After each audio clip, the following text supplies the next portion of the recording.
Kai, ina jin wahalar da nan da babana yake bani. A kullum da safiya sai mun tahi mun yi atisai. Yanzu haka ma ji nake yi na gobe kamar na gudu. Kai, wai shi baban nan na yaushe zai ƙyale ni na huta. Kullum ina ɗan ƙarami sai ya bani wuya. Bari mu gani zuwa da safen me zai faru.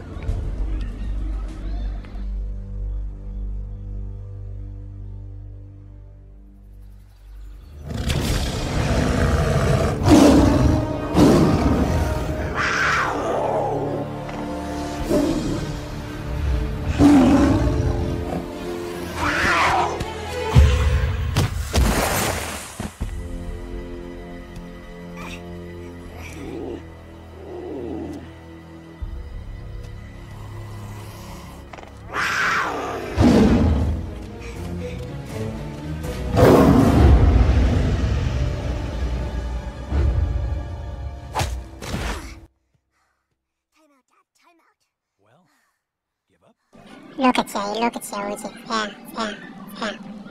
Ban yadda ba. To, ko za mu sake ne? Ai ya zama dole ma mu sake. Mu je ga yanar zan tsaya a matsayata. Dole ma mu sake. Kana jin cewa za ka iya sakewa ne? Ko ba haka ba, ɗana? Ɗa da uba kenan suna wasan su babu ruwansu abin. A masoyiya ya kike da fatan da kina lafiya. Ni ban gane wannan zancen ba. Ta yaya za a iya fahimtar da ni in gane yadda ake so yanzu? Tabbas nan gaba za ka iya gane wannan abu ne ma. Ina sanar da kai nan gaba za ka iya gane wannan abu. Dole fa sai na gane, ni an kasa ganar da ni. Kai yaro, yi mana shiru, mu ba iyayenka bane ba? Ko wannan ba babanka bane ba? Ko kai ba babansa bane ba? To ka fahimtar da shi ya gane. Ai dole ne mu fahimtar da shi ta hanyar atisayen da muke da shi. Awo haka ne? Ai hakan dole ne ma. Kai ka saka. Ai mama, ki canza ra'ayi mana. To ta yaya zan canza ra'ayi kai da baka ji amma in kana ji zan iya canza ra'ayina ko? Ni kuke wa dariya ko? Za ku gane kuranku. Na tafi na bar ku. Mama ta yi zuciya ne ko ba haka ba? Baba? Ai ba zuciya ta ba, ta je aikin da ke gabanta ne kuma ya kamata kai ma ka gane ka fahimci wannan. Bari in je irin ra'ayi ta in dawo.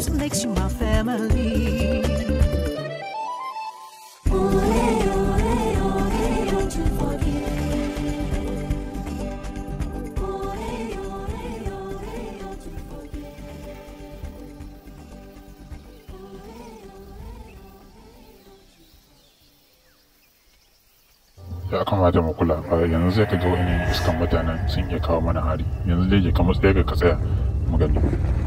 Wannan karan menene yake towa